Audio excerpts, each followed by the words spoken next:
Philadelphia शहर में कभी कभी अनजान बने रहना ही आपकी जान बचा सकता है। अगर आप मेरी तरह कैलिफोर्निया में रहे हैं तो आपको आदत होगी कि जब आप सड़क पार करते हैं तो कारें आपके लिए रुक जाती हैं। आप कभी कभी ड्राइवर की आंखों में देखते हैं, मैंने तुम्हें देख लिया, तुमने मुझे देख लिया, और आप जानते हैं कि उसे रुकना ही पड़ेगा। लेकिन फिलाडेल्फिया में ऐसा करने से आपकी जान जा सकती है। अगर ड्राइवर ने देख लिया कि आपने उसे देख लिया है तो वो समझ जाएगा कि अब आप सड़क पार नहीं करेंगे,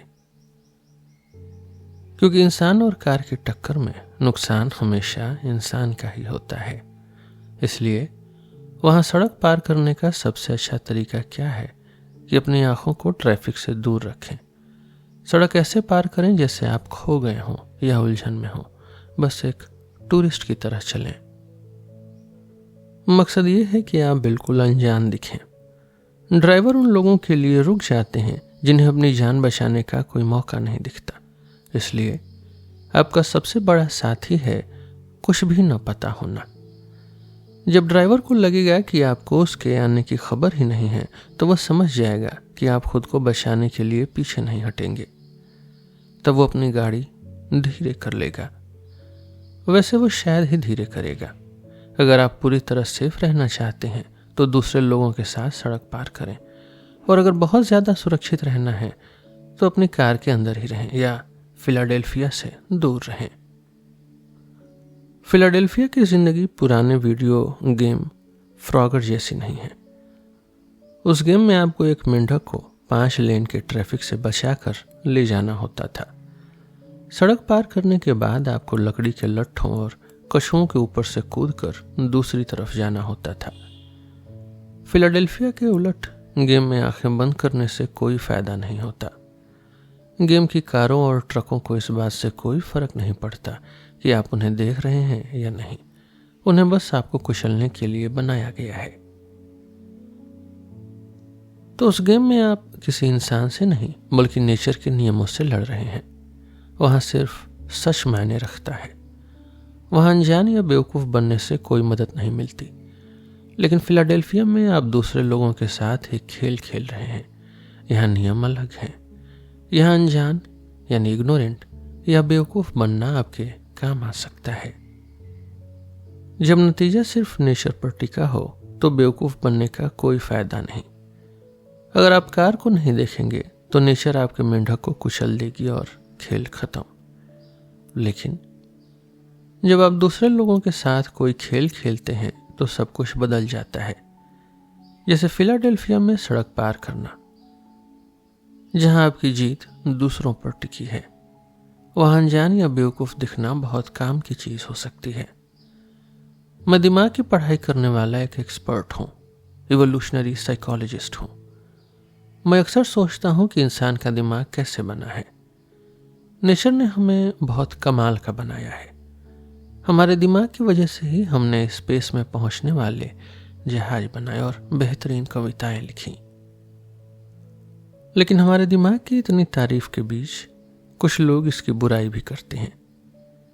आजकल ऐसी किताबों और खबरों की बाढ़ आई है जो बताती है कि इंसान कितने गलत फैसले लेता है, कैसे हम बेकार की बातों में आ जाते हैं और गाड़ी चलाते वक्त कितना बुरा बर्ताव करते हैं। मैं ये कह सकता था कि ये किताब सब कुछ ठीक कर देगी और बताएगी कि इंसान बुरा नहीं है, लेकिन ये किताब ऐसा नहीं करेगी। ये किताब असल में समझाने की कोशिश है कि हम जो करते हैं वो क्यों करते हैं। मैं ये दिखाना चाहता हूँ कि अगर हम बहुत बार गलत होते हैं तो उसके पीछे भी कोई वजह है। हमेशा सही होना ही सब कुछ नहीं होता। मेरी बात यह है कि हम जो अनजान या बेवकूफ़ बनते हैं या जो हम दोगलापन दिखाते हैं, हिपोक्रिटिकल, वो इसलिए है क्योंकि हमारा दिमाग दूसरों के साथ चालाकी भरा खेल खेलने के लिए बना है। हमारा दिमाग इस बात का फायदा उठाता है कि हमेशा सब कुछ जानना या हमेशा सही होना हमारे लिए फायदेमंद नहीं होता। इंसान एक सोशल स्पीसीज है, इसलिए सही होने से कहीं ज्यादा जरूरी दूसरी चीजें होती हैं। सच तो यह है कि अनजान, गलत और बेवकूफ़ बनना आपको बहुत ज़्यादा फायदा पहुंचा सकता है, बशर्ते आप इसे सही तरीके से करें। हमारा दिमाग एक नहीं बल्कि बहुत सारे अलग अलग हिस्सों से मिलकर बना है। यह हिस्से अक्सर एक दूसरे से बिल्कुल उल्टी बातें मानते हैं। कभी कभी तो यह साफ दिखता है, जैसे जब किसी के दिमाग में चोट लग जाए या जब हमारी आंखें हमें धोखा देती हैं। लेकिन कुछ बातें ऐसी होती हैं जो आसानी से नहीं दिखती, पर होती बहुत मजेदार है। एक फेमस कवि ने कहा था, क्या मैं अपनी ही बात काटता हूं? हाँ बिल्कुल, क्योंकि मैं बहुत बड़ा हूं और मेरे अंदर बहुत सारे लोग बसते हैं। हमारे दिमाग की बनावट ही ऐसी है कि हम एक ही समय पर दो अलग बातें सोच सकते हैं। इस किताब में मैं आपको यह समझाना चाहता हूं कि हमारा दिमाग बहुत सारी छोटी छोटी मशीनों या प्रोसेस से बना है। इन्हें आप अपने मोबाइल के अलग अलग ऐप्स की तरह समझ सकते हैं। हर ऐप का अपना काम होता है और इसे नेचर ने एक खास गोल के लिए बनाया है। आप कब क्या करते हैं ये इस पर डिपेंड करता है कि उस वक्त आपके दिमाग का कौन सा ऐप चल रहा है। क्योंकि अलग अलग समय पर अलग अलग हिस्सा राज करते हैं, इसलिए इंसान का बिहेवियर थोड़ा उलझा हुआ होता है। इसमें हैरान होने वाली कोई बात नहीं है। सबसे बड़ी मुश्किल ये है कि हमारे दिमाग के अंदर क्या चल रहा है ये हमें खुद भी पता नहीं होता। हम अक्सर ये नहीं बता पाते कि हमने कोई काम क्यों किया। अगर आप मेरी तरह हैं तो आपने भी कई बार इस सवाल का कि तुमने ऐसा क्यों किया जवाब दिया होगा कि मुझे सच में नहीं पता। अच्छी खबर यह है कि दिमाग की पढ़ाई यानी साइकोलॉजी हमें यह समझने में मदद करती है कि यह हिस्से कैसे काम करते हैं। मेरा काम इवोल्यूशनरी साइकोलॉजी है, जिसका मतलब है यह समझना कि नेचर ने हमारे दिमाग के हिस्सों को क्या काम सौंपा है। जैसे दिमाग का एक हिस्सा देखने के लिए है, एक भाषा समझने के लिए और एक शरीर को चलाने के लिए, वैसे ही बाकी हिस्सों के भी काम हैं, जैसे साथी चुनना, दोस्त बनाना या दूसरों की बुराई करना। यह किताब सिर्फ इस बारे में नहीं है कि हम बेवकूफ़ी भरे फैसले क्यों लेते हैं। यह इस बारे में भी नहीं है कि हमारे अंदर एक दिल है और एक दिमाग। हम दिमाग को सिर्फ 2-3 हिस्सों में नहीं बांट सकते, क्योंकि मामला उससे कहीं ज्यादा उलझा हुआ है। यह किताब उन बातों के बारे में है जो आपस में मेल नहीं खाती, कॉन्ट्रडिक्शंस है। जैसे आपका एक मन करता है कि सुबह दौड़ पर जाएं, लेकिन दूसरा मन कहता है कि रजाई में सोए रहें। जब पैसे की तंगी हो, इकोनॉमिक क्राइसिस हो, तब आप ये जानना भी चाहते हैं कि आपके बैंक में कितने पैसे बचे हैं, और साथ ही डर के मारे चेक भी नहीं करना चाहते। आप चाहते हैं कि सरकार लोगों के काम में दखल न दे, लेकिन फिर भी आप चाहते हैं कि सरकार उन लोगों को रोके जो आपकी पसंद का काम नहीं कर रहे। सबसे मजेदार बात यह है कि हमारे दिमाग में इतनी सारी उल्टी बातें चलती हैं, पर हमें पता तक नहीं चलता। हम एक ही समय पर अलग अलग बातें क्यों सोचते हैं?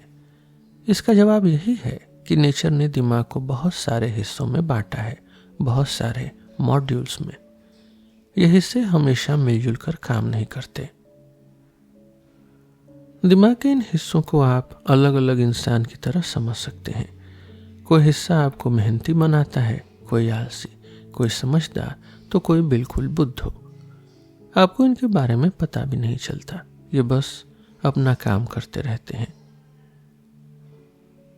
अब मैं आपको यह साबित करूंगा कि आप एक ही समय पर 2 ऐसी बातों पर यकीन करते हैं जो एक दूसरे से बिल्कुल अलग हैं। हमारा दिमाग 2 आधे हिस्सों में बटा होता है, लेफ्ट और राइट।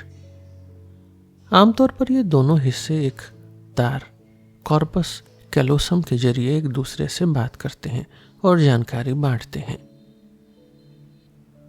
लेकिन कुछ मरीजों की बीमारी ठीक करने के लिए डॉक्टर इस तार को काट देते हैं। ऐसे में बाएं हिस्से को नहीं पता होता कि दायां हिस्सा क्या कर रहा है। वैज्ञानिकों ने ऐसे ही एक मरीज पर टेस्ट किया। नियम यह है कि आपकी दाईं आंख जो देखती है वो दिमाग के बाएं हिस्से में जाता है और बाईं आंख के जानकारी यानी लेफ्ट आई की जानकारी दाएं हिस्से में राइट ब्रेन में। वैज्ञानिकों ने उस आदमी को एक साथ 2 फोटो दिखाई। लेफ्ट दिमाग को मुर्गी का पंजा दिखाया, राइट दिमाग को बर्फ का सीन दिखाया। फिर उसे बहुत सारे कार्ड्स दिखाकर कहा गया कि जो देखा है उससे जुड़ी चीजें चुनो। उसके दाएं हाथ ने, राइट हैंड ने, जिसे लेफ्ट ब्रेन चलाता है, मुर्गी चुनी। यह सही था। उसके लेफ्ट हाथ ने, जिसे राइट ब्रेन चलाता है, बर्फ हटाने वाला फावड़ा चुना। यह भी सही था।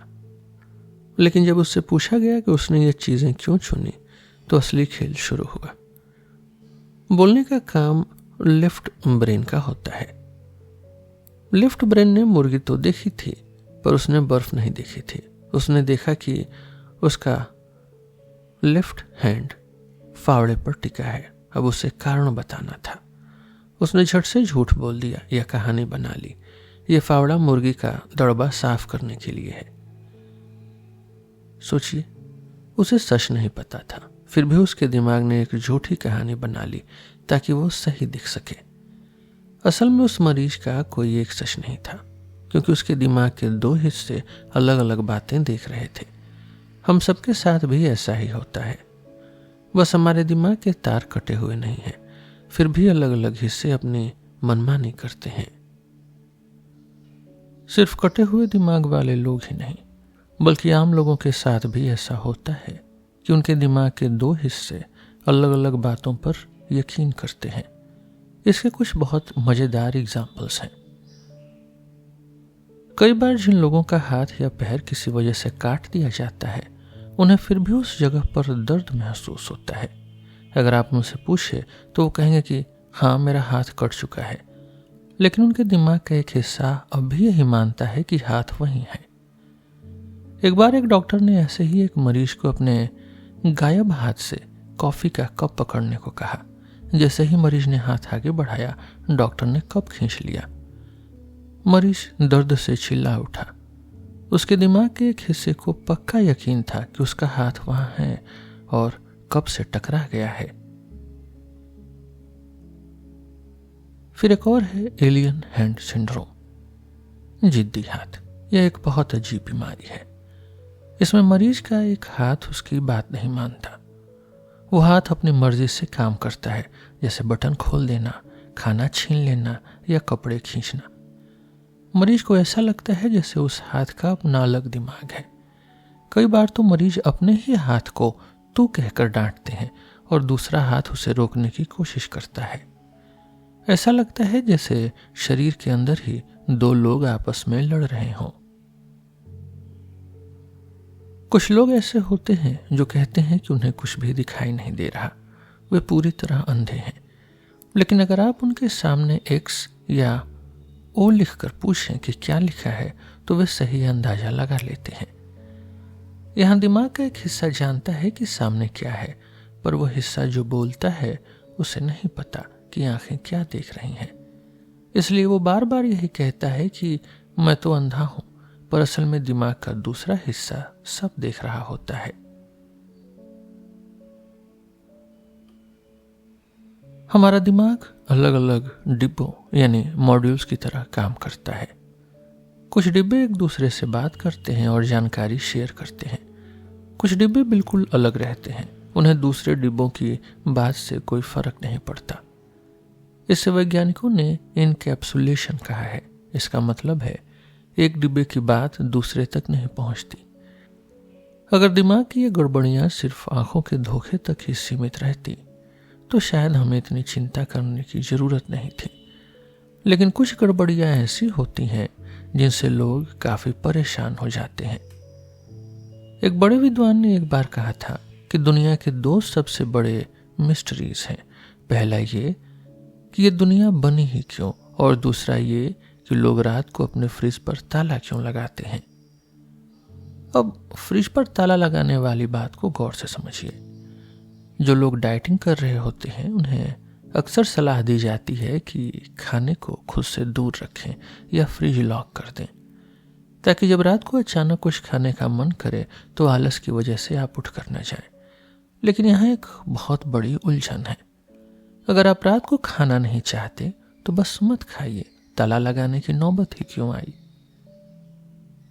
बहुत से लोग और पैसे का मामला समझने वाले एक्सपर्ट से मानते हैं कि इंसान का दिमाग एक ही टुकड़ा है। उनके हिसाब से दिमाग एक जादुई गेंद की तरह है। आप उससे कोई भी सवाल पूछें, वो सारी जानकारी को इकट्ठा करेगा और एक सही जवाब दे देगा। अगर ये सच होता तो चाहे रात के 12 बज रहे हों या सुबह के 8, आपका जवाब एक ही होता कि मुझे खाना नहीं खाना है। फिर ताले की जरूरत ही नहीं पड़ती। लेकिन मेरा मानना है कि दिमाग एक नहीं है, बल्कि इसके अलग अलग हिस्से हैं, अलग अलग मॉड्यूल्स हैं। इस किताब को पढ़ते पढ़ते आप समझ जाएंगे कि फ्रिज पर ताला लगाना कोई रहस्य नहीं, बल्कि दिमाग के अलग अलग हिस्सों की लड़ाई है।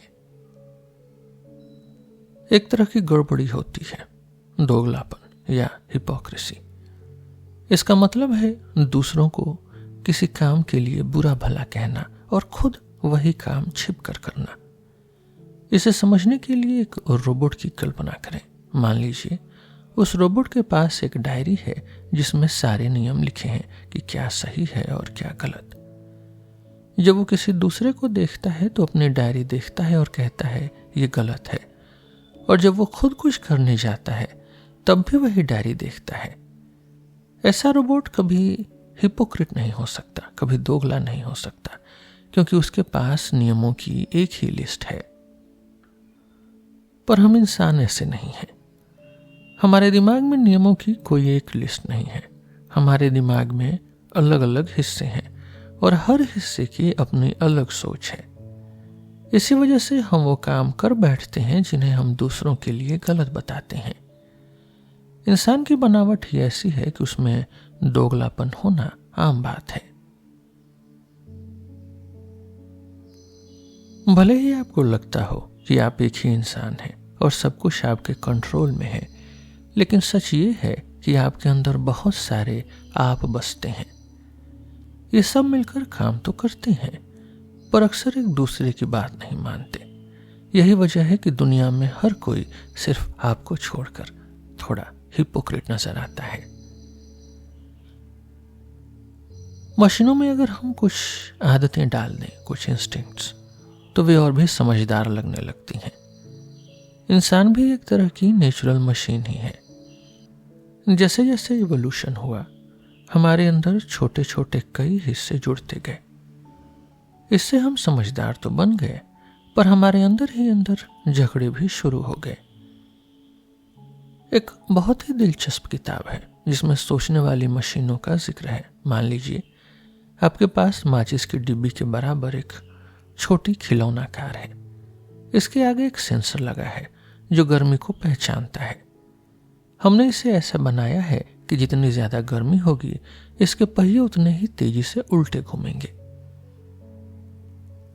अगर आप इस कार को देखें तो आप कहेंगे कि इसे गर्मी पसंद नहीं है। अब सोचिए अगर हम इसमें और भी सेंसर लगा दें, एक लाइट के लिए, एक हीट के लिए, एक फूड के लिए, एक ऑक्सीजन के लिए। अब इस कार की अपनी पसंद नापसंद होगी। हो सकता है इसे खाना तो पसंद हो पर गर्मी से नफरत हो। अगर खाना बहुत गर्म हो तो कार कंफ्यूज हो जाएगी। उसका एक हिस्सा उसे खाने की तरफ खींचेगा और दूसरा हिस्सा उसे गर्मी से दूर भगाएगा। यही हमारे दिमाग के साथ भी होता है। जब मैं मॉड्यूल कहता हूं तो मेरा मतलब किसी ईंट या ब्लॉक से नहीं है। यह एक छोटे कंप्यूटर प्रोग्राम जैसा है जिसका एक खास काम होता है।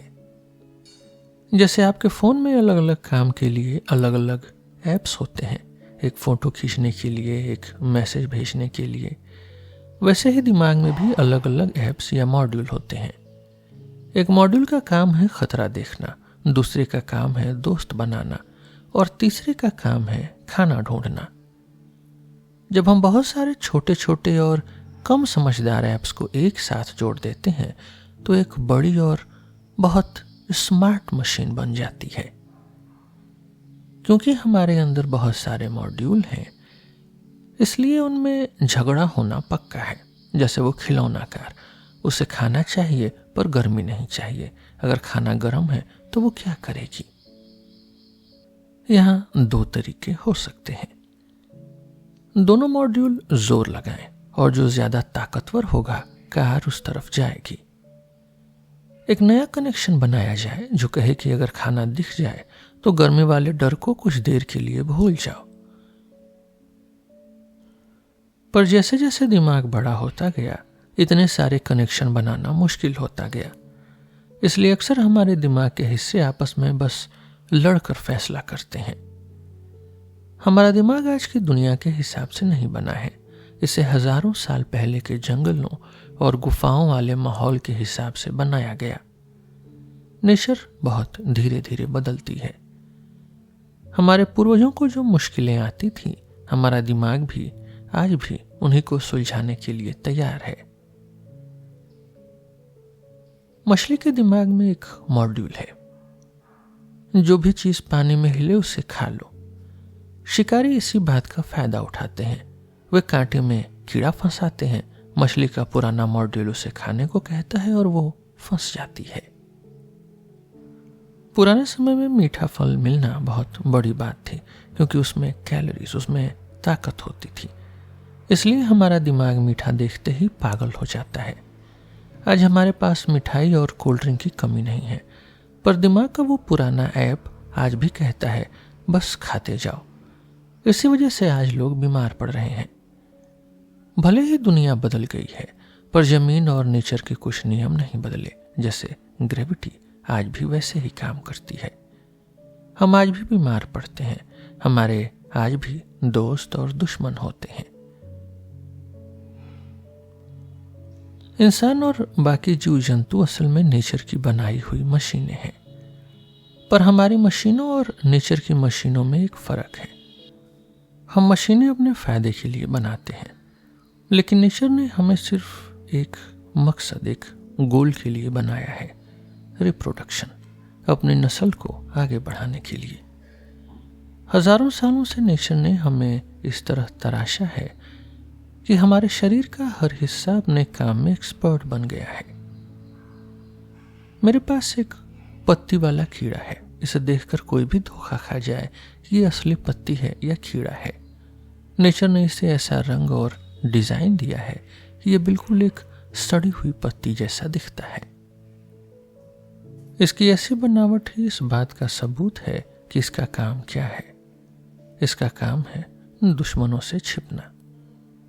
जैसे हमारी आंखें देखने के लिए बनी हैं, वैसे ही इस कीड़े का शरीर छिपने के लिए बना है। हमारा दिमाग भी इसी तरह काम के हिसाब से बना है। इंजीनियरिंग का एक पक्का नियम है, जो मशीन एक ही काम करती है, वो उस काम को सबसे बेहतर तरीके से करती है। एग्जाम्पल के तौर पर एक टोस्टर को ले लीजिए। टोस्टर में ब्रेड के लिए खास जगह होती है, गर्म करने के लिए तार होते हैं और एक टाइमर होता है। इसे देखकर आप तुरंत समझ जाएंगे कि ये ब्रेड सेकने के लिए बना है। अब अगर आप चाहें तो टोस्टर को कागज दबाने के लिए या शीशे की तरह भी इस्तेमाल कर सकते हैं, पर वो इन कामों में बहुत बेकार साबित होगा। टोस्टर सिर्फ टोस्ट बनाने में एक्सपर्ट है, क्योंकि वो उसी के लिए बनाया गया है। हमारा दिमाग भी ऐसे ही टोस्टर जैसे बहुत सारे छोटे छोटे हिस्सों से बना है। कंप्यूटर की दुनिया में भी यही होता है। सॉफ्टवेयर बनाने वाले जानते हैं कि एक ही बड़ा प्रोग्राम बनाने से अच्छा है कि छोटे छोटे बहुत सारे मॉड्यूल्स बनाए जाएं, ढेर सारे प्रोग्राम। इसका सबसे अच्छा एग्जाम्पल है आईफोन। आईफोन इतना काम का क्यों है? क्योंकि इसमें हर काम के लिए एक अलग ऐप है। मौसम देखने के लिए अलग ऐप, मैप्स के लिए अलग ऐप, टॉर्च के लिए अलग ऐप। अगर आप इन सबको मिलाकर एक ही ऐप बना देते तो वो बहुत धीमा और बेकार होता। हमारा दिमाग भी बिल्कुल फोन जैसा है। इसमें हजारों छोटे छोटे दिमागी ऐप्स हैं या मॉड्यूल्स हैं। कोई ऐप हमें लैंग्वेज सिखाता है, कोई ऐप हमें दोस्त बनाने में मदद करता है और कोई ऐप हमें खतरे से बचाता है। इन हजारों स्पेशलाइज्ड ऐप्स की वजह से ही हम इंसान इतने समझदार बन पाए हैं। कुल मिलाकर बात यह है कि अगर आप किसी एक काम में स्पेशलाइज्ड बन जाते हैं तो आप उस काम को ज्यादा अच्छे से और तेजी से कर पाते हैं। नेचर भी इसी नियम पर चलती है, इसीलिए हमारे शरीर और दिमाग के हिस्से अलग अलग कामों के लिए बंटे हुए हैं। चिड़ियों को ही देख लीजिए, गैलापागोस आइलैंड पर अलग अलग तरह की चिड़ियां मिलती हैं। किसी की चोंच सख्त बीज तोड़ने के लिए है तो किसी की कीड़े पकड़ने के लिए। जिसकी जैसी जरूरत वैसी उसकी चोंच। जानवरों की दुनिया में भी यही होता है। मकड़ियां, इनके नन्हे से दिमाग में जाला बुनने का एक खास प्रोग्राम फिट होता है। चमगादड़ ये आवाज की मदद से अंधेरे में भी शिकार ढूंढ लेते हैं। मधुमक्खियां ये नाचकर अपनी सहेलियों को बताती हैं कि खाना कहाँ है। यही बात हमारे शरीर पर भी लागू होती है। हमारा दिल खून को पंप करने में एक्सपर्ट है, पर वो खून को साफ नहीं कर सकता। खून साफ करने का काम लिवर्स और किडनीज का है। हर ऑर्गन, हर अंग अपना अपना काम बखूबी जानता है। यहां तक कि पैसे का मामला समझने वाले भी यही कहते हैं कि हर देश को वही चीज बनानी चाहिए जिसमें वो सबसे अच्छा है। इसे काम का बंटवारा या डिवीजन ऑफ लेबर कहते हैं। हमारी आंखें भी इसी तरह काम करती हैं। आंखों का सिस्टम सिर्फ देखने के लिए बना है। इसमें भी अलग अलग हिस्से हैं। कोई हिस्सा सिर्फ कोनों को पहचानता है तो कोई रंगों को। यही लॉजिक हमारे दूसरों के साथ बर्ताव पर भी लागू होता है। दोस्त चुनना, जीवन साथी ढूंढना या दूसरों की बुराई करना, इन सबके लिए दिमाग में अलग अलग हिस्से या एप्स बने हुए हैं। अक्सर चीजों पर लिखा होता है जनरल पर्पस, यानी हर काम में आने वाली। पर सच तो ये है कि ऐसी कोई चीज नहीं होती जो सब कुछ कर सके। गूगल भी सिर्फ जानकारी सर्च करने के लिए स्पेशलाइज्ड है। आपका इम्यून सिस्टम सिर्फ बीमारियों से लड़ने के लिए। जैसे एक टोस्टर सिर्फ ब्रेड सेकने के लिए बना है, भले ही उसमें आप कोई और चीज भी गर्म कर लें, पर वो बना तो ब्रेड के लिए ही है। एथलीट ऑस्कर पिस्टोरियस की एग्जाम्पल लीजिए। उनके दोनों पैर नहीं थे, इसलिए वे नकली पैरों का इस्तेमाल करते थे। मजे की बात यह है कि उनके पास भागने के लिए अलग पैर थे और चलने के लिए अलग। जो पैर उन्हें तेजी से भगाते थे उनसे वो ठीक से चल नहीं पाते थे। हमारा दिमाग भी ऐसा ही है। वो बहुत सारी खास चीजों का एक बंडल है। दिमाग के ये अलग अलग हिस्से, ये अलग अलग मॉड्यूल्स हमेशा एक दूसरे से बात नहीं करते। कभी कभी इनके बीच एक दीवार होती है। दिमाग के एक हिस्से को कुछ पता हो सकता है जो दूसरे हिस्सों को नहीं पता। इसी वजह से हमारे अंदर इतनी सारी उल्टी पुल्टी बातें यानी कॉन्ट्रडिक्शंस चलती रहती हैं। कभी कभी तो दिमाग जानबूझकर कुछ जानकारी छिपा लेता है, क्योंकि कम जानना ही हमारे लिए फायदेमंद होता है। डिज्नी वर्ल्ड में एक बहुत मजेदार शो हुआ करता था जिसका नाम था क्रेनियम कमांड। इसमें एक बहुत ही इंटरेस्टिंग कहानी दिखाई गई थी। कहानी ये थी कि हर इंसान के दिमाग के अंदर एक छोटा सा पायलट बैठा होता है जो उस इंसान को चलाता है। इस शो में बजी नाम का एक छोटा सा रोबोट एक 12 साल के लड़के बॉबी के दिमाग को कंट्रोल करता है। बजी के पास बहुत सारे बटन और स्क्रीन है। उसे दिल, पेट और दिमाग के अलग अलग हिस्सों से खबरें मिलती रहती हैं। जैसे ही बजी कोई बटन दबाता है, बॉबी वैसे ही काम करने लगता है। ये शो देखने में तो बहुत मजेदार है, पर असलियत में हमारा दिमाग ऐसे काम नहीं करता। क्यों, जरा सोचिए। अगर बजी बॉबी को चला रहा है तो बजी को कौन चला रहा है? क्या बजी के दिमाग के अंदर भी कोई उससे भी छोटा पायलट बैठा है? और उस छोटे पायलट के अंदर कौन है? ये बात कभी खत्म ही नहीं होगी। सच तो ये है कि दिमाग के अंदर कोई छोटा आदमी या बॉस नहीं बैठा होता। हमारा दिमाग बहुत सारे छोटे छोटे टुकड़ों से मिलकर बना है और यही टुकड़े मिलकर हमें समझदार बनाते हैं। जैसा कि हमने पहले बात की थी, दिमाग बहुत सारे हिस्सों से बना है, बहुत सारे मॉड्यूल से। हर हिस्से का अपना एक खास फंक्शन होता है, एक खास काम। इसे आप अपने फ़ोन के ऐप्स की तरह समझिए।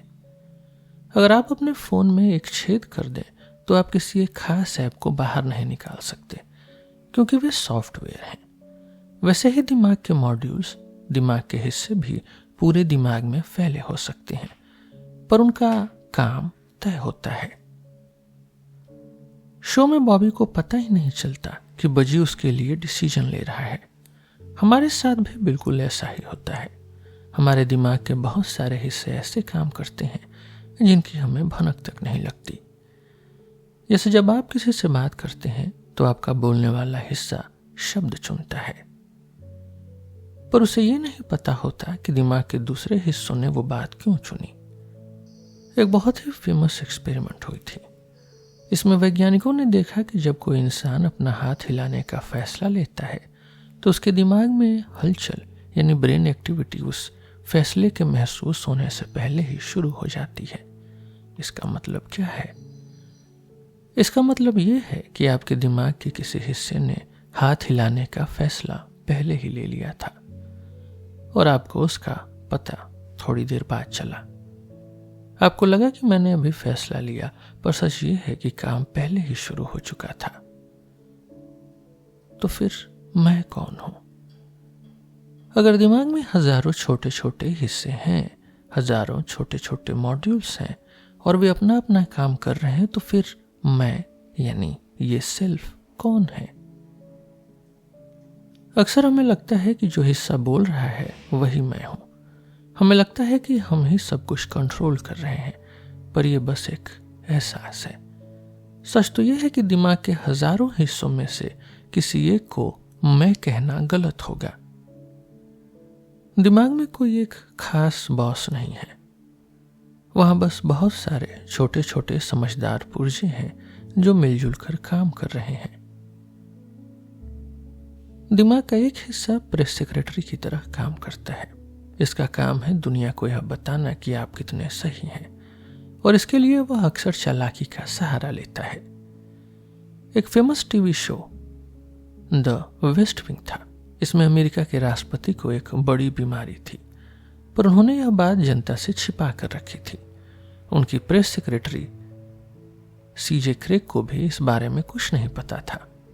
सीजे ने राष्ट्रपति से बहुत चालाकी से पूछा था कि कोई ऐसी बात है जो मुझे जाननी चाहिए। राष्ट्रपति ने कहा नहीं। यहां एक बड़ा पेच है। सीजे ने जानबूझकर राष्ट्रपति से यह नहीं पूछा कि क्या ऐसी कोई बात है जो मुझे पता होनी चाहिए, क्योंकि अगर वह ऐसा पूछती और राष्ट्रपति सच बोल देते तो सीजे को जनता को सच बताना पड़ता। पर क्योंकि वह अनजान बनी रही, इसलिए वह पूरी ईमानदारी और भरोसे के साथ मीडिया के सामने कह सकी कि राष्ट्रपति बिल्कुल हेल्दी हैं। तो इस कहानी से क्या पता चलता है? कभी कभी कम जानना ही आपके लिए सबसे अच्छा होता है। अगर आपको सच नहीं पता तो आप बिना झूठ बोले दूसरों को यकीन दिला सकते हैं कि सब ठीक है। प्रेस सेक्रेटरी का काम सिर्फ खबरें देना नहीं होता। उसका असली काम है बातों को घुमा फिरा कर इस तरह पेश करना कि सरकार अच्छी दिखे, जैसे किसी हार को नई स्ट्रेटेजी कहना। हमारे दिमाग का एक हिस्सा भी बिल्कुल ऐसा ही है। वह दुनिया को वही बातें बताता है जिससे हमारी इज्जत बनी रहे। इसे कार वाले खेल से समझिए। दो कारें तेजी से एक दूसरे की तरफ आ रही हैं। जो पहले मुड़ेगा वो हार जाएगा।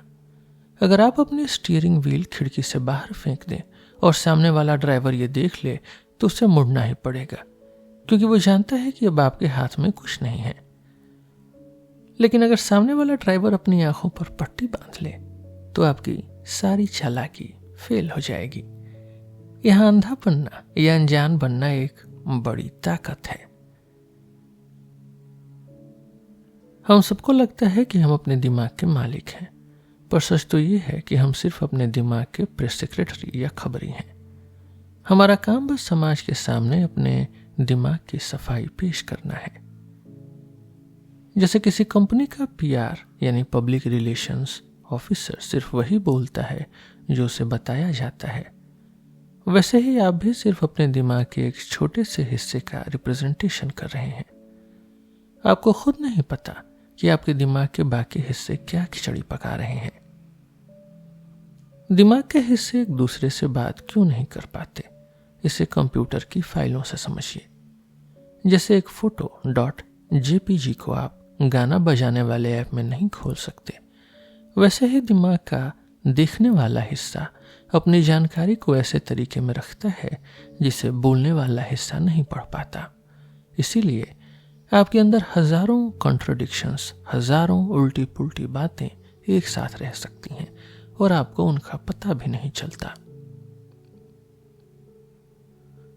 दिमाग के अंदर बहुत सारी उल्टी पुल्टी बातें चलती रहती हैं, पर क्या ये कोई बहुत बड़ी चिंता की बात है?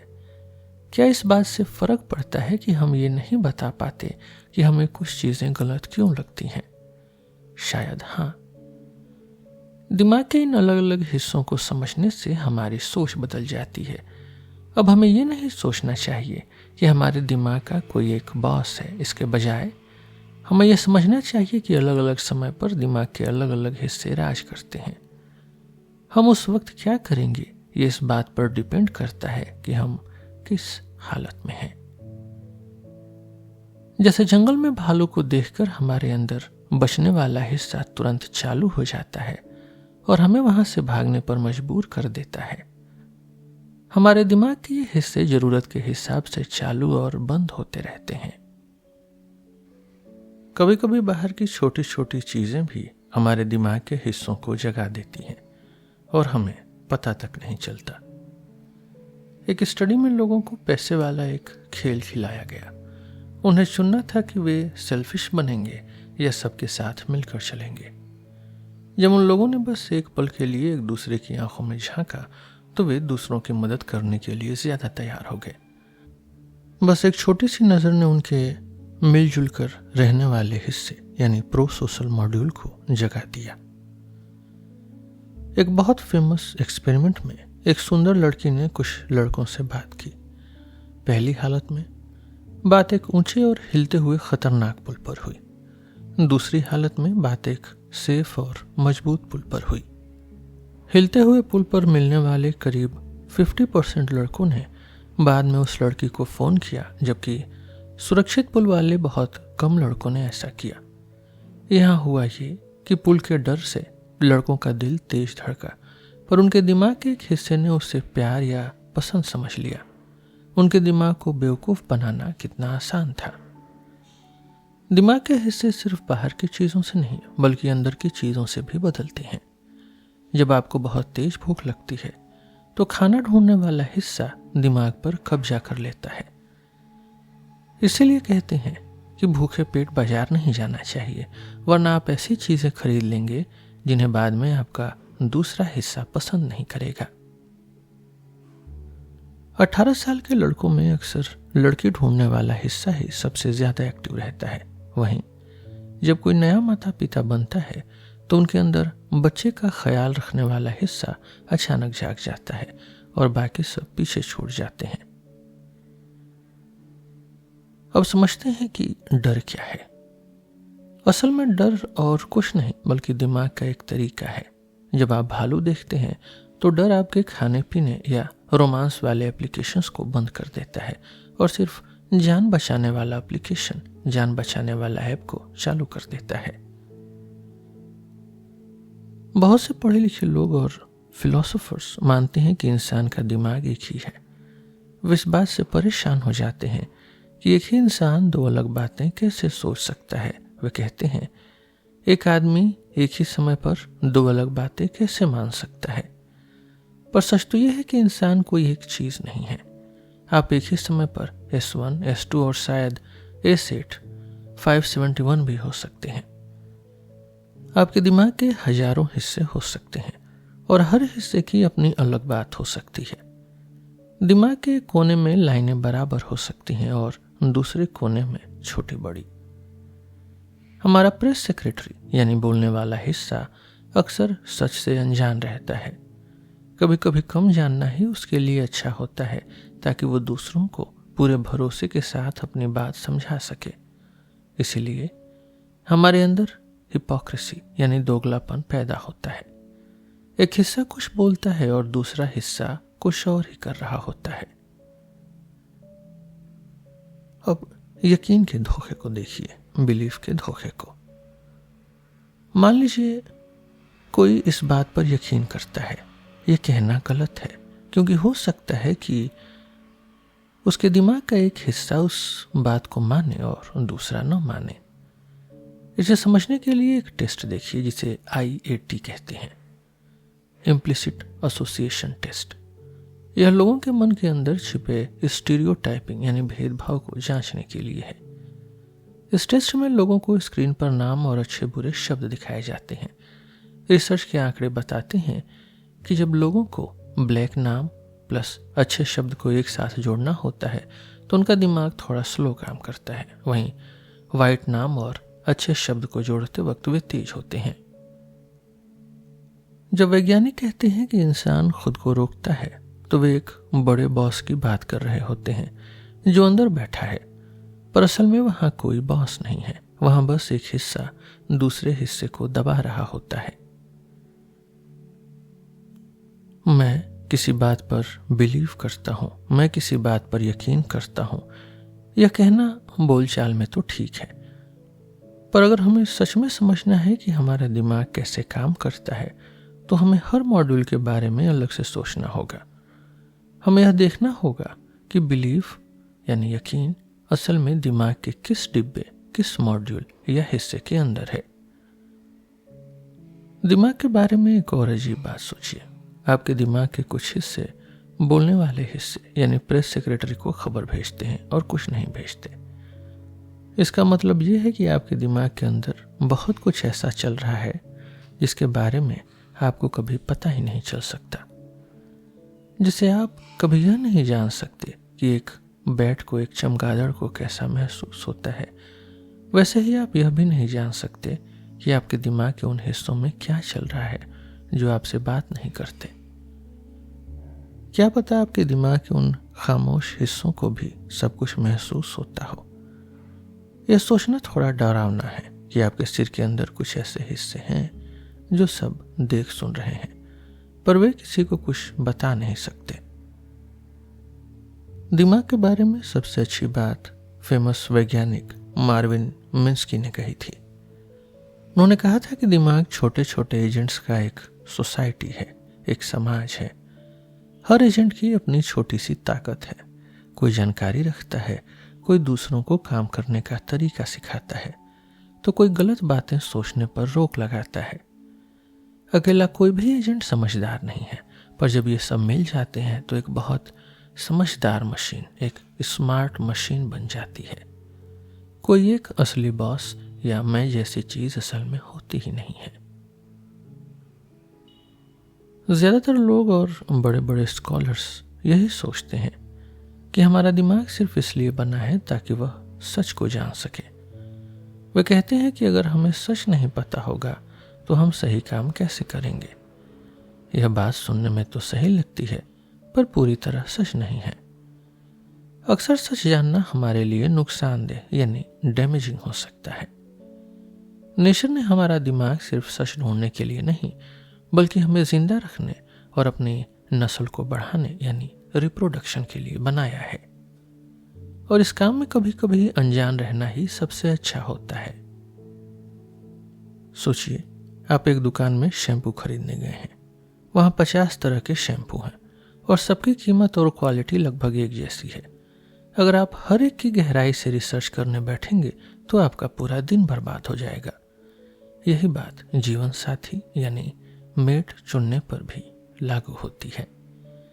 अगर आप दुनिया के सबसे परफेक्ट इंसान को ढूंढने के चक्कर में अपनी पूरी उम्र लगा देंगे तो शायद आप हमेशा अकेले ही रह जाएंगे। इसलिए हमारा दिमाग एक समय के बाद जानकारी जुटाना बंद कर देता है और कहता है जो मिला है वही काफी है, गुड इनफ। कभी कभी सच न जानना हमें सेल्फिश, हमें स्वार्थी बनने की आजादी देता है, वह भी बिना बुरा महसूस किए। एक मजेदार स्टडी में लोगों को 2 ऑप्शंस दिए गए। पहला, आपको $5 मिलेंगे और दूसरे आदमी को भी $5।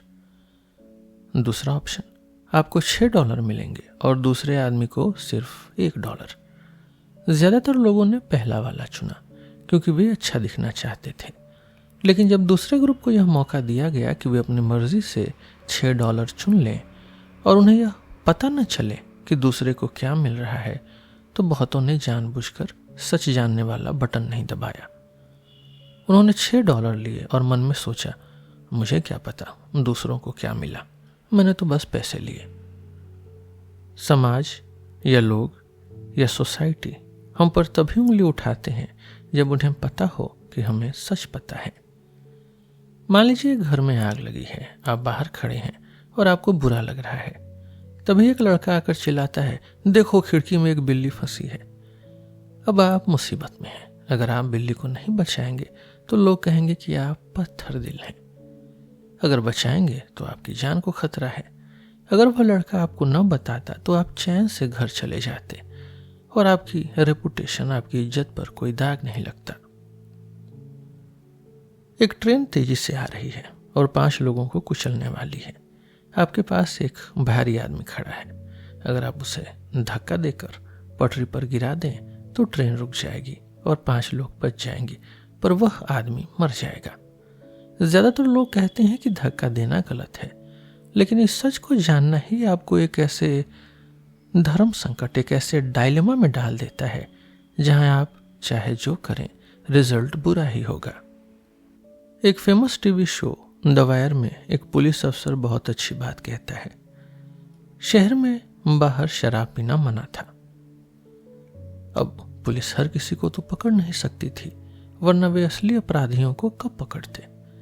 तो इसका सलूशन लोगों ने खुद ढूंढ लिया। उन्होंने शराब की बोतल को एक कागज के भूरे लिफाफे में डालना शुरू कर दिया।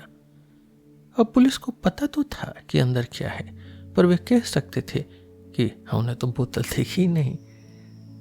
इस तरह पुलिस का काम भी आसान हो गया और लोगों को भी परेशानी नहीं हुई। मान लीजिए किसी को लगता है कि उसे कोई इन्फेक्शन हो सकता है। इलाज के लिए टेस्ट करवाना अच्छी बात है, पर दिमाग के कुछ मॉड्यूल्स, कुछ हिस्से जानबूझकर इससे बचते हैं। क्यों? क्योंकि अगर टेस्ट पॉजिटिव आ गया तो उस इंसान को अपने साथियों को यह बताना पड़ेगा। अगर वही नहीं बताता तो उस पर जानबूझकर दूसरों की जान खतरे में डालने का इल्जाम लग सकता है। लेकिन अगर वह टेस्ट ही ना करवाए तो वह मजे से कह सकता है कि अरे, मुझे तो पता ही नहीं था कि मैं बीमार हूं। यहां अनजान रहने का मकसद अपनी सेहत बचाना नहीं, बल्कि अपनी इमेज बचाना है। अभी तक हमने देखा कि दिमाग कुछ जानकारियों से दूर भागता है। अब हम एक बहुत बड़ी बात समझेंगे। हमारा बोलने वाला हिस्सा, हमारा प्रेस सेक्रेटरी, कभी कभी जानबूझकर गलत जानकारी रखता है। यानी दिमाग हमें जानबूझकर झूठ बोलता है। ऐसा क्यों है? इसके पीछे एक बहुत बड़ा कारण है। इंसान एक समाज में रहने वाला जीव है। बाकी जानवरों के लिए सिर्फ खाना और बचना जरूरी है, पर इंसानों के लिए सबसे जरूरी चीज है समाज, लोग। हमारी तरक्की, हमारा सक्सेस इस बात पर टिकी है कि हम दोस्त और साथी कैसे बनाते हैं। दर्द नेचर का तरीका है यह बताने का कि कुछ बुरा हो रहा है, और खुशी का मतलब है कि आप सही काम कर रहे हैं। मजे की बात यह है कि समाज से बाहर निकाला जाना उतना ही दर्दनाक होता है जितना कि शरीर में चोट लगना। एक स्टडी में देखा गया कि जब लोगों को किसी ग्रुप से बाहर कर दिया जाता है तो उन्हें उतना ही दुख और दर्द होता है जितना कि बच्चे पैदा करते समय या पीठ के पुराने दर्द में होता है। हम सब अच्छे साथी, अच्छे दोस्त और अच्छे ग्रुप का हिस्सा बनने के लिए कंपटीशन करते हैं। लोग दूसरों के बारे में फैसला लेने में बहुत तेज होते हैं। रिसर्च कहती है कि हम किसी को सिर्फ 30 सेकंड देखकर ही बता देते हैं कि वह कैसा इंसान है। इसे थिन स्लाइसिंग कहते हैं। हैरानी की बात यह है कि 30 सेकंड की जान पहचान उतनी ही सही होती है जितनी कि 5 मिनट की। यानी हमारा दिमाग बहुत कम इंफॉर्मेशन में भी बड़े रिजल्ट्स निकाल लेता है। हम जो भी करते हैं या बोलते हैं, लोग उससे हमारे बारे में अंदाजा लगाते हैं। आप इसे लीक होना कह सकते हैं। हमारे दिमाग के अंदर जो चल रहा है वह हमारी बातों और कामों के जरिए बाहर लीक हो जाता है। इसी से दूसरे लोग हमारे बारे में अपनी राय, अपनी ओपिनियन बनाते हैं। इसीलिए हमारे दिमाग का वह हिस्सा जो बोलता है, उसे इस तरह बनाया गया है कि वह हमारी सबसे अच्छी फोटो दूसरों को दिखाए। जो लोग ऊंचे पदों पर पहुंचते हैं, वे अक्सर पहले से ही यह मानकर चलते हैं कि वे वहां पहुंचने के लायक हैं। उनका यह पागलपन जैसा भरोसा ही उन्हें वहां पहुंचा देता है। फेमस यात्री क्रिस्टोफर कोलंबस ने एक बार बहुत चालाकी की थी। जब वह समुद्र के रास्ते नई दुनिया की खोज पर निकला तो उसने 2 रिकॉर्ड्स रखे थे, 2 लॉग्स।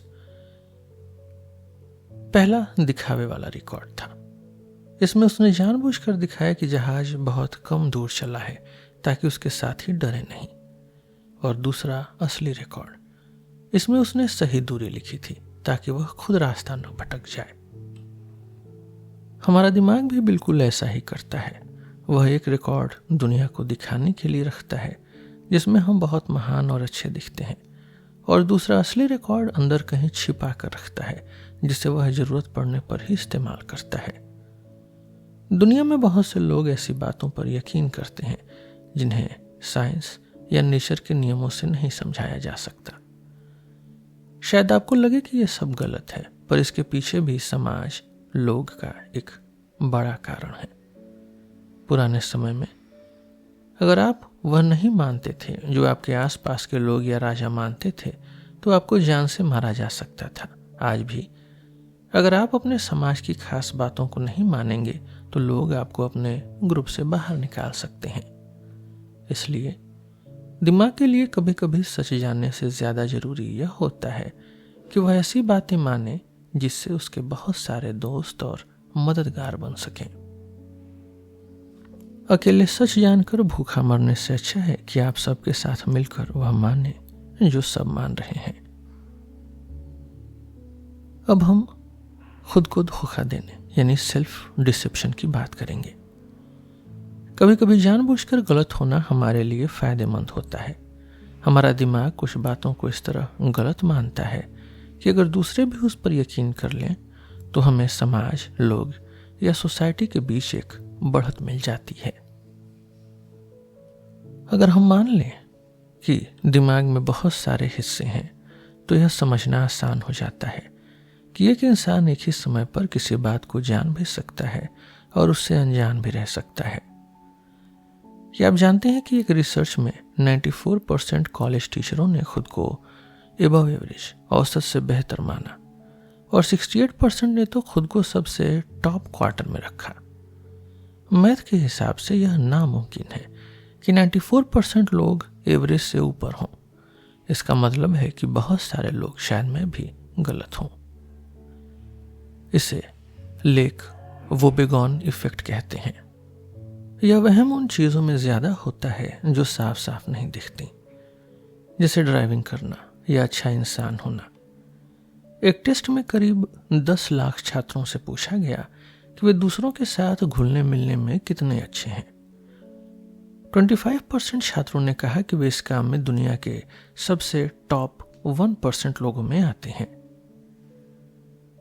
क्यों हमारा दिमाग हमें खुद के बारे में इतना बढ़ा चढ़ा कर बताता है? इसे एक भूखे चिड़िया के बच्चे की कहानी से समझते हैं। घोंसले में कई बच्चे होते हैं। माँ उसी को खाना खिलाती है जो सबसे ज्यादा भूखा होता है, इसलिए हर बच्चा अपनी पूरी ताकत लगाकर चिल्लाता है ताकि वह सबसे ज्यादा भूखा दिखे। इंसानों के साथ भी ऐसा ही है। अगर आप खुद को काबिल या कैपेबल और बहुत अच्छा मानेंगे तो आपके बिहेवियर से यह बात दूसरों तक पहुंचेगी। अगर आप खुद को एक्सपर्ट मानेंगे तो आप दूसरों को भी आसानी से यकीन दिला पाएंगे कि आप सच में एक्सपर्ट हैं। हमारा दिमाग एक प्रचार करने वाली मशीन की तरह, एक प्रोपेगेंडा मशीन की तरह काम करता है। क्या आपको अपनी असली शक्ल पता है? आपका असली फेस? एक मज़ेदार स्टडी में लोगों को उनकी अपनी फ़ोटो दिखाई गई, जिसे कंप्यूटर से थोड़ा ज़्यादा अट्रैक्टिव बना दिया गया था। ज़्यादातर लोगों ने उसे सुंदर फ़ोटो को अपनी असली फ़ोटो बताया। ड्राइविंग के मामले में भी यही हाल है। वैज्ञानिकों ने उन 50 ड्राइवरों का इंटरव्यू लिया जो इतने बुरे एक्सीडेंट के बाद हॉस्पिटल में थे कि उनकी गाड़ी पलट गई थी। पुलिस के हिसाब से उनमें से ज़्यादातर की ही गलती थी, पर उन ड्राइवरों ने भी खुद को बहुत अच्छा ड्राइवर बताया। रियलिटी से टकराने के बाद भी वे अपनी एबिलिटी के बारे में गलतफहमी में थे। हमारा दिमाग बहुत चालाक है। वह उन बातों को चुन चुन कर याद रखता है जो हमें अच्छा महसूस कराती हैं, और उन बातों को भूल जाता है जिनसे हमारी इज्जत, हमारी रेपुटेशन कम होती हो। सबसे मज़ेदार बात तो यह है कि हमें लगता है कि बाकी सब लोग तो अपनी तारीफ के पुल बांधते हैं और बायस्ड हैं, पर मैं बिल्कुल सच देखता हूँ। जब स्टूडेंट से पूछा गया कि क्या उन पर इन दिमागी कमियों का असर पड़ता है, तो सबने कहा दूसरों पर पड़ता होगा, मुझ पर नहीं। तो हमारा दिमाग हमें खुद के बारे में झूठ इसलिए बोलता है ताकि हम समाज, लोग इनके सामने अपनी एक बहुत अच्छी तस्वीर पेश कर सकें। यह झूठ हमें दूसरों को प्रभावित करने और अपनी जगह पक्की करने में मदद करता है। एक एग्जाम्पल, फैंटेसी फुटबॉल में भी ये दिखता है। ये एक तरह का खेल है। अगर कोई खिलाड़ी सिर्फ किस्मत की वजह से जीत रहा हो तो भी वह यही कहेगा कि यह मेरी बढ़िया स्ट्रेटेजी का नतीजा है। यहाँ तक कि नेता भी यही करते हैं। अगर तेल की कीमतें कम हो जाए तो वे कहेंगे मार्केट हमारी बातों की वजह से सुधर रहा है। समाज, लोग के बीच अपनी जगह बनाने के लिए सिर्फ अच्छा होना काफी नहीं है, बल्कि दूसरों से बेहतर होना जरूरी है।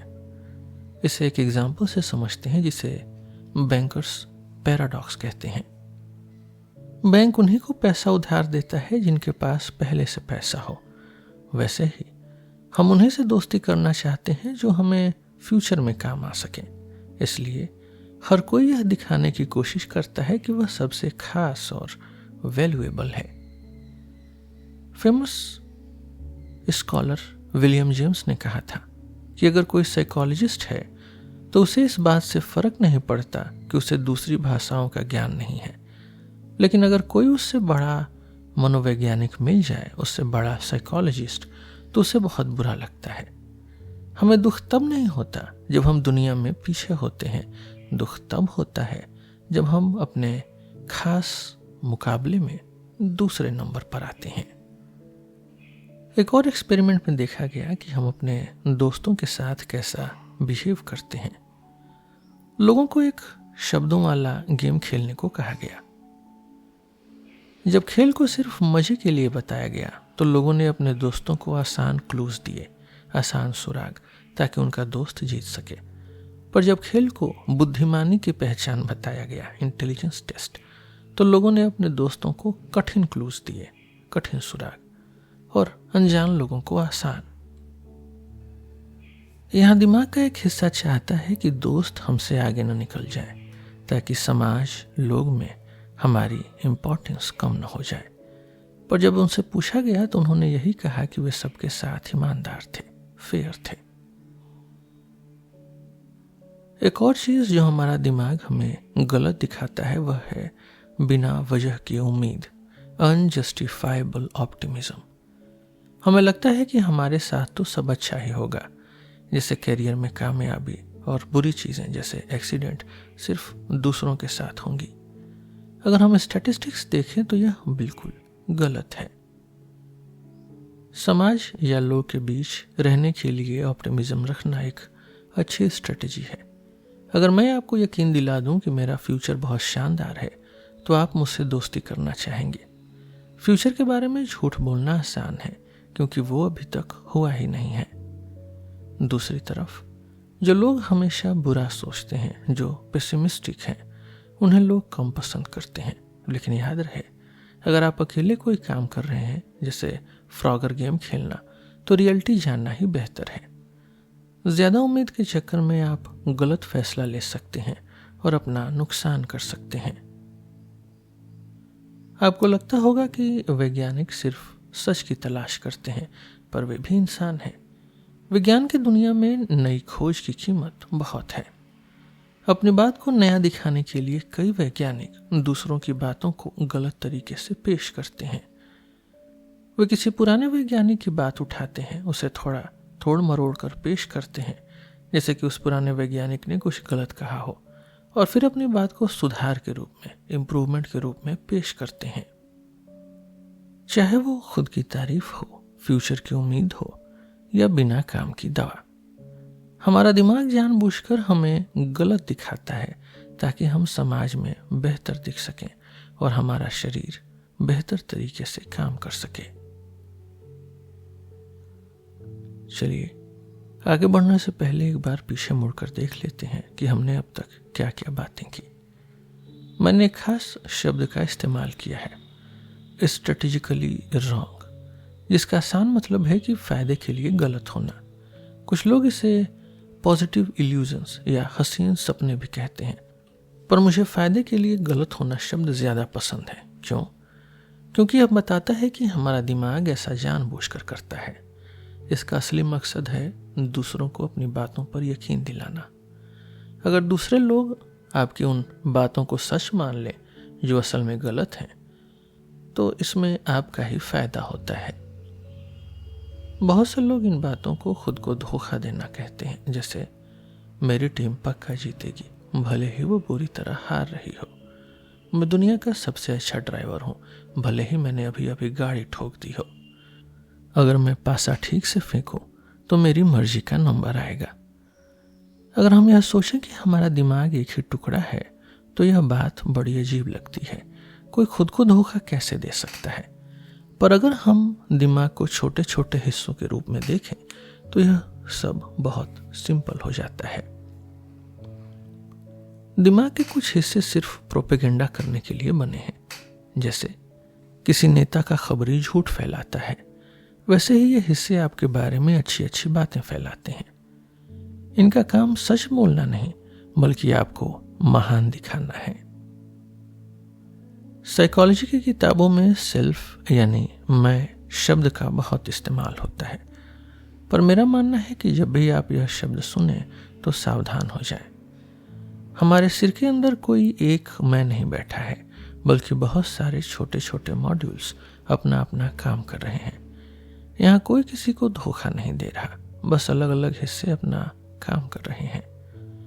कभी कभी सच जानना बहुत जरूरी होता है और कभी कभी गलत होना फायदेमंद। तो हमारे दिमाग में एक ही समय पर दो अलग बातें चल सकती हैं। बाहर दिखाने के लिए दिमाग का एक हिस्सा, प्रेस सेक्रेटरी, ये दुनिया को दिखाने के लिए गलत बात मानेगा ताकि लोग आपसे इंप्रेस हो सकें। दिमाग का दूसरा हिस्सा असली सच जानता होगा ताकि आप सही फैसला ले सकें। हमारा दिमाग खुश रहने के लिए नहीं बना है, वह काम करने के लिए बना है। हम खुद को बढ़ा चढ़ा कर इसलिए दिखाते हैं ताकि समाज और लोग हमें पसंद करें और हमसे जुड़ें। यह सिर्फ एक स्ट्रेटजी है, कोई दिमागी बीमारी नहीं। हमारा दिमाग इस तरह बना है कि हमें हजारों तरह के फीलिंग्स होते हैं, पर जरा सोचिए, अगर हमारा दिमाग ऐसा होता कि दुनिया में कुछ भी हो रहा हो, हमें सिर्फ खुशी ही महसूस होती, हमेशा मजा आता रहता। सुनने में तो अच्छा लगता है, पर इवोल्यूशन के हिसाब से ऐसा दिमाग किसी काम का नहीं है। क्यों? क्योंकि नेचर को इस बात से कोई फर्क नहीं पड़ता कि आप कितना खुश महसूस कर रहे हैं। उसे सिर्फ इस बात से मतलब है कि आप क्या कर रहे हैं। खुशी या दुख अपने आप में कोई मायने नहीं रखते। अगर किसी के पास ऐसा दिमाग हो जो उसे हमेशा बहुत खुश रखे, पर वह अपनी जान बचाने या परिवार बढ़ाने के लिए कुछ न करे, तो ऐसा इंसान और उसके जीन्स रेस में पीछे छूट जाएंगे। यही वजह है कि दर्द होना बहुत जरूरी है। दर्द नेचर का तरीका है आपको काम पर लगाने का। आग से हाथ हटाओ, खराब खाना थूको। कुदरत को, नेचर को आपकी खुशी में तभी इंटरेस्ट है जब वह आपको कोई जरूरी चीज यानी एडेप्टिव गोल हासिल करने में मदद करे। अगर किसी के सामने भालू खड़ा हो और उसका दिमाग उसे डर के बजाय बहुत सुकून और खुशी महसूस कराए तो वह आदमी भालू से भागेगा नहीं, वह भालू को गले लगाने की सोचेगा और रिजल्ट ये होगा कि भालू उसे खा जाएगा। ऐसे दिमाग को हम कहते हैं भालू का खाना बनाने वाला दिमाग। नेचर खुशी के मामले में बहुत लालची है। मान लीजिए आपने 15 साल मेहनत की और आपको मनचाही नौकरी मिल गई। आपको लगेगा कि अब तो मैं पूरी जिंदगी खुश रहूंगा, पर ऐसा नहीं होता। थोड़े समय बाद आप फिर से उतने ही खुश या दुखी हो जाएंगे जितने पहले थे। अब आपका दिमाग किसी और बड़ी चीज के पीछे भागने लगेगा। इसे खुशी की दौड़, हेडोनिक ट्रेडमिल कहते हैं। यह नेचर का तरीका है आपके सामने गाजर लटकाए रखने का, ताकि आप कभी थक कर न बैठें और हमेशा काम करते रहें। अक्सर लोग कहते हैं कि हमें अपनी इज्जत, अपनी सेल्फ स्टीम बढ़ाने के लिए खुद को धोखा देना पड़ता है, पर सच तो ये है कि सेल्फ स्टीम अपने आप में कोई मंजिल नहीं है। हम खुद को खुश रखने के लिए धोखा नहीं देते, बल्कि फायदे के लिए ऐसा करते हैं। अनजान रहना या गलत होना कभी कभी समाज में अपनी जगह पक्की करने की एक स्ट्रेटेजी होती है। हमने बात की थी कि एक विद्वान के हिसाब से, एक स्कॉलर के हिसाब से 2 सबसे बड़े रहस्य हैं। पहला ये कि दुनिया बनी है क्यों, और दूसरा ये कि लोग रात को अपने फ्रिज पर, अपने रेफ्रिजरेटर पर ताला क्यों लगाते हैं। अब इस सेक्शन में हम दूसरे रहस्य को सुलझाएंगे। इकोनॉमिक्स समझने वाले एक्सपर्ट्स मानते हैं कि हर इंसान की अपनी कुछ पसंद होती है। जैसे मुझे मीठा, स्कीइंग और मेरी गर्लफ्रेंड पसंद है। अब एक्सपर्ट्स का कहना है कि हमारी पसंद एक लिस्ट की तरह जमी हुई होती है। अगर मुझे सेब के मुकाबले चॉकलेट केक ज्यादा पसंद है तो मैं हमेशा केक ही चुनूंगा। उनके हिसाब से हमारा दिमाग एक मैजिक बॉल जैसा है, एक जादुई गेंद जैसा, चाहे रात के 8 बजे हो या रात के 12। अगर आप उससे पूछेंगे कि क्या मुझे केक खाना चाहिए तो वो हमेशा एक ही जवाब देगा। अगर आपकी सेहत आपके लिए केक से ज्यादा जरूरी है तो आपका जवाब हमेशा नहीं होना चाहिए। फिर फ्रिज पर ताला लगाने की नौबत क्यों आती है। अगर आप रात को केक नहीं खाना चाहते तो आप उसे नहीं खाएंगे, और अगर आप खाना चाहते हैं तो ताला लगाकर अपना ही रास्ता क्यों रोक रहे हैं। यह बात एक्सपर्ट्स को बड़ी उलझी हुई लगती है, लेकिन मेरा मानना अलग है। दिमाग कोई जादुई गेंद नहीं है, बल्कि बहुत सारे छोटे छोटे मॉड्यूल्स, छोटे छोटे हिस्सों का एक ग्रुप है। हर हिस्सा अपनी मर्जी चलाता है। सोचिए, आपको कॉफी ज्यादा पसंद है या रेड वाइन। इसका जवाब इस बात पर टिका है कि अभी वक्त क्या हुआ है। सुबह 8 बजे मुझे कॉफी चाहिए, वाइन नहीं, पर रात को 8 बजे मुझे वाइन चाहिए, कॉफी नहीं। तो क्या मेरी पसंद बदल गई? हाँ, हमारी पसंद इस बात पर डिपेंड करती है कि हम किस इन्वायरमेंट या वक्त में हैं। जैसे हमारी कोई एक रियल बिलीफ नहीं होती, एक असली बात, वैसे ही हमारी कोई एक असली पसंद, एक रियल प्रेफरेंस भी नहीं होती। हमारा दिमाग हजारों टुकड़ों से बना है। कभी कोई हिस्सा जीत जाता है तो कभी कोई।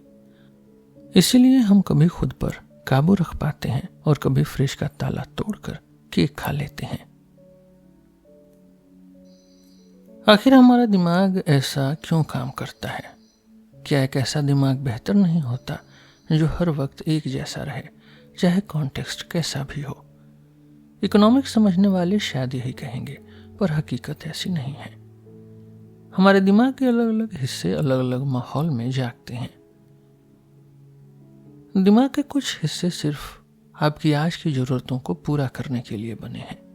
बायोलॉजी में इन्हें 4 F's कहा जाता है। फीडिंग यानी खाना, फ्लीइंग यानी भागना, फाइटिंग यानी लड़ना और मिलना यानी सेक्स। अगर हमारे पूर्वजों में ये हिस्से न होते तो वे अपनी नस्ल आगे नहीं बढ़ा पाते।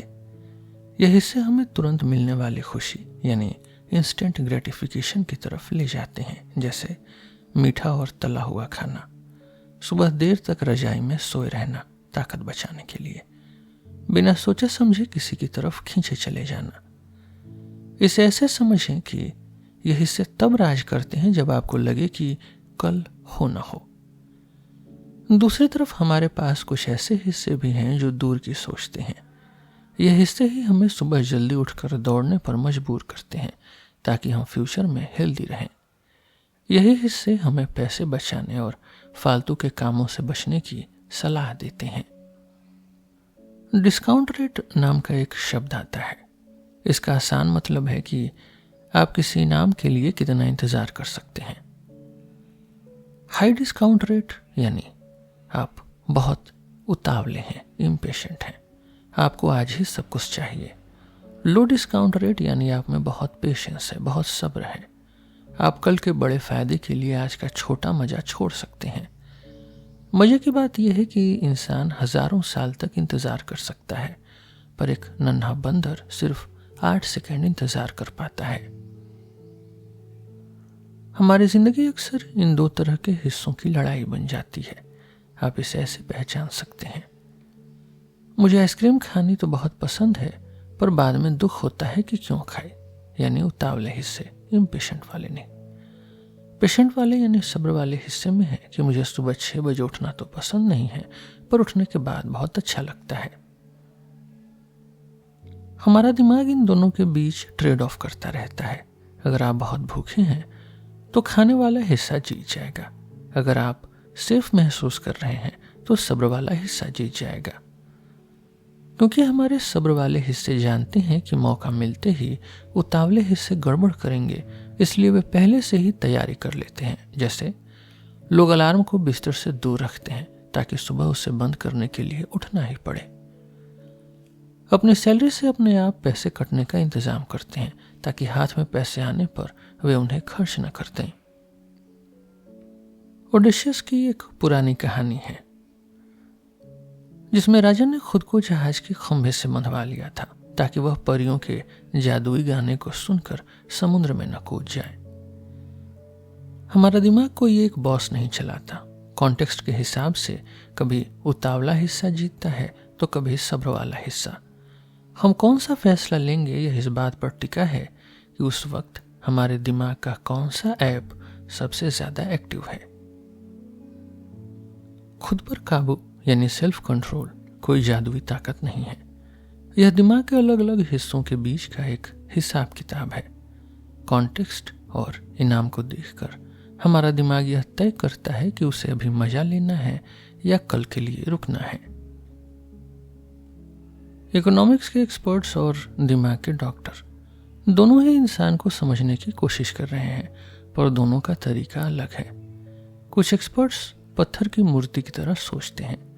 वे मानते हैं कि इंसान का दिमाग पहले से ही परफेक्ट और समझदार है, बस उसमें कुछ कमियां हैं, बायसेस हैं, जिन्हें पत्थर की तरह तराश कर हटाना है। पर मेरा मानना है कि दिमाग मिट्टी की मूर्ति जैसा है। जैसे एक मूर्तिकार मिट्टी के छोटे छोटे टुकड़े जोड़कर मूर्ति बनाता है, वैसे ही नेचर ने हजारों सालों में एक एक करके नए दिमागी हिस्से यानी मॉडल्स जोड़े हैं, तब जाकर आज का इंसान बना है। हमारा दिमाग कोई ऐसी मशीन नहीं है जो शुरू से ही बिल्कुल सटीक और समझदार बनी हो। ये तो छोटे छोटे टुकड़ों का एक जोड़ है जो वक्त के साथ धीरे धीरे इवॉल्व हुआ है। अगर हम इस बात को मान लें तो हमें इंसान की ऊटपटांग बातें और गलतियां समझना बहुत आसान हो जाएगा। हमारा दिमाग हमें दूसरों पर उंगली उठाना तो सिखाता है, पर अपनी बारी आने पर वह हमें अनजान बना देता है। यह दोगलापन या हिपोक्रेसी कोई बीमारी नहीं, बल्कि दिमाग के काम करने का तरीका है। अमेरिका की आज़ादी इस बात पर शुरू हुई थी कि हर इंसान के पास कुछ ऐसे हक हैं, ऐसे राइट्स हैं जिन्हें कोई छीन नहीं सकता, जैसे जीने का हक, आज़ाद रहने का हक और खुश रहने का हक। जब भी लोग झंडे को सलाम करते हैं तो वे सबके लिए आज़ादी यानी लिबर्टी का वादा करते हैं। वहाँ के राष्ट्रगान में भी देश को आज़ाद लोगों की धरती कहा गया है। दुनिया के और भी कई देश आज़ादी को सबसे जरूरी चीज मानते हैं। आज़ादी यानी लिबर्टी का सीधा सा मतलब यही है कि मैं जो चाहूं वो कर सकूं, बशर्ते उससे आपकी आज़ादी में कोई खलल न पड़े या आपको कोई नुकसान न पहुंचे। पर हमारा दिमाग बहुत चालाक है। हमारे दिमाग का प्रेस सेक्रेटरी दुनिया को चिल्ला चिल्ला कर बताता रहता है कि हमें आज़ादी बहुत पसंद है, पर उसी वक्त दिमाग के दूसरे बहुत सारे हिस्से बिल्कुल उल्टा काम करते हैं। सही गलत की हमारी ये सोच एक बहुत बड़े राक्षस की तरह है। साइंस अभी तक ये पूरी तरह नहीं समझा पाया है कि हम दूसरों को बहुत सारे काम करने से क्यों रोकना चाहते हैं। दिमाग के ये छोटे छोटे हिस्से दूसरों को खास तरह की दवाएं लेने से, अपने शरीर के साथ कुछ भी करने से या अपनी किडनी बेचने से रोकने में लगे रहते हैं। इसमें थोड़ी गलती हम दिमाग के डॉक्टरों यानी साइकोलॉजिस्ट की भी है। हमें अभी तक ये नहीं पता कि दूसरों की बुराई करने वाली ये सोच आखिर पैदा कहां से होती है। पर एक बात तो साफ है, जो मैंने इस पूरी किताब में आपको समझाने की कोशिश की है, कि आपके सिर के अंदर ये सारे हिस्से, ये सारे सिस्टम्स अलग अलग काम कर रहे हैं।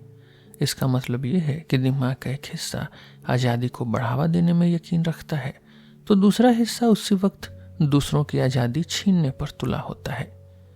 इस बंटे हुए दिमाग, इस मॉड्यूलर माइंड के साथ तालमेल बिठाना ही सबसे बड़ी चुनौती है। हम इस दोगलेपन, इस इनकंसिस्टेंसी को चुपचाप मान सकते हैं। हम कह सकते हैं कि हाँ, मैं आज़ादी की बातें तो करूँगा, पर वोट ऐसा दूंगा जिससे दूसरों की आज़ादी छीन जाए। अगर आपको हिपोक्रेट कहलाने में कोई बुराई नहीं लगती तो ये रास्ता आपके लिए ठीक है। पर मेरा मानना यह है कि भले ही दोगलापन इंसान का नेचर है, पर यह समाज के लिए अच्छा नहीं है। अगर लोग सिर्फ आज़ादी का ढोंग करेंगे और दूसरों पर पाबंदियां लगाएंगे तो वे अपने अथॉरिटी का गलत इस्तेमाल करेंगे। और रूल्स बनाने का असली मकसद ही ये है कि हम अपनी ताकत की एक सीमा तय करें। अगर हम अपनी मर्जी से नियमों को तोड़ते रहेंगे तो हमारे बीच के समझौते खत्म हो जाएंगे। सही और गलत के हमारे फैसले असल में डंडे की तरह हैं। एक नियम बनाने का मतलब है ये कहना कि जो ऐसा करेगा उसे सजा मिलेगी, खासतौर पर डेमोक्रेसी में। जब हम सब एक ही बात कहते हैं तो हम एक ग्रुप बनकर अपने डंडे से दूसरों को रोकने की कोशिश करते हैं। कई बार ये डंडे चलाना सही होता है। जो दूसरों को नुकसान पहुंचाते हैं उन्हें सजा मिलनी चाहिए। पर अगर हम इन डंडों का इस्तेमाल सिर्फ इसलिए करने लगे क्योंकि हमारे दिमाग के किसी हिस्से को किसी की कोई बात पसंद नहीं आए, चाहे वो उनके कपड़े हों या उनकी पसंद, तो ये दूसरों को दबाना हुआ। मेरे हिसाब से अगर कोई नियम हमारी आज़ादी के प्रिंसिपल से मेल नहीं खाता तो उसे नहीं होना चाहिए। एक जैसा बने रहना मुश्किल है। बहुत से लोगों को सच में लगता है कि समाज में कुछ चीजें बिल्कुल नहीं होनी चाहिए। हमें नहीं पता कि हमारे अंदर ये हिस्से, ये मॉड्यूल्स क्यों हैं, पर ये हैं। जैसा कि एक फेमस कवि ने कहा था, हम बहुत बड़े हैं, हमारे अंदर हजारों लोग बसते हैं। ये अलग अलग हिस्से हमें उलझन यानी कॉन्फ्लिक्ट में डालते हैं, लेकिन यही हिस्से हमें फ्लेक्सिबल भी बनाते हैं, हमें लचीला बनाते हैं। अलग अलग हालातों में दिमाग के अलग अलग हिस्से जीतते हैं। अगर हमें इस अंदरूनी लड़ाई का पता चल जाए तो हमें मौका मिलता है कि हम अपनी सोच को बदल सकें। अक्सर हमारे अंदर का बुराई करने वाला हिस्सा आज़ादी की सोच को हरा देता है। हमारी बातों और हमारे काम के बीच एक बहुत बड़ी खाई है। मेरे हिसाब से ये एक ऐसी गड़बड़ी है, एक ऐसी इनकंसिस्टेंसी है जिससे अगर हम पीछा छुड़ा लें तो हम सबकी जिंदगी बेहतर हो जाएगी।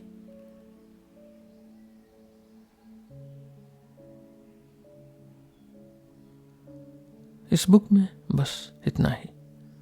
हम फिर मिलेंगे आपसे एक नए एपिसोड में एक नई किताब के साथ। मेरा नाम है रोहित और आप सुन रहे थे सिलेबस विथ रोहित। धन्यवाद।